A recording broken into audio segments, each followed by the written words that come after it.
Nasib Sandra Dewi buntut kasus korupsi suami, praktisi hukum, bisa dicek apa dia terima aliran dana.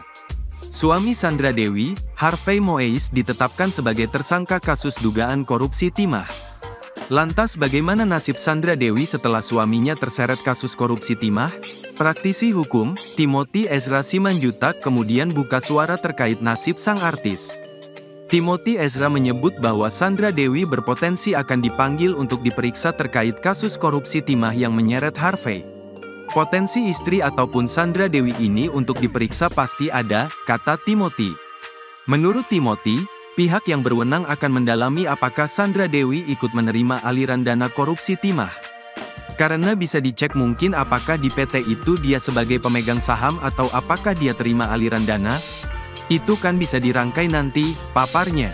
Bahkan Timothy Ezra menyinggung perjanjian pranikah yang dibuat oleh Sandra Dewi dan Harvey Moeis. Melihat aliran dana dari Harvey, Timothy menilai bahwa peran Sandra Dewi juga patut dipertanyakan. Kalau melihat kasus ini, si istri ini kalau bersumber uangnya dari situ ya makanya tetap harus dilihat lagi perjanjian pranikah ini. Ujar Timothy Ezra, klausul-klausulnya harus dilihat, tapi kita asumsinya bahwa ini sumbernya tetap dari sini ya kena juga, tambahnya.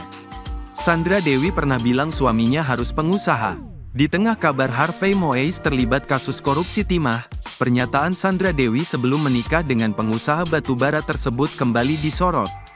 Sandra Dewi pernah mengatakan dirinya harus berpasangan dengan seorang pengusaha. Pengusaha yang dimaksud Sandra Dewi adalah pasangannya bukanlah seorang pengangguran.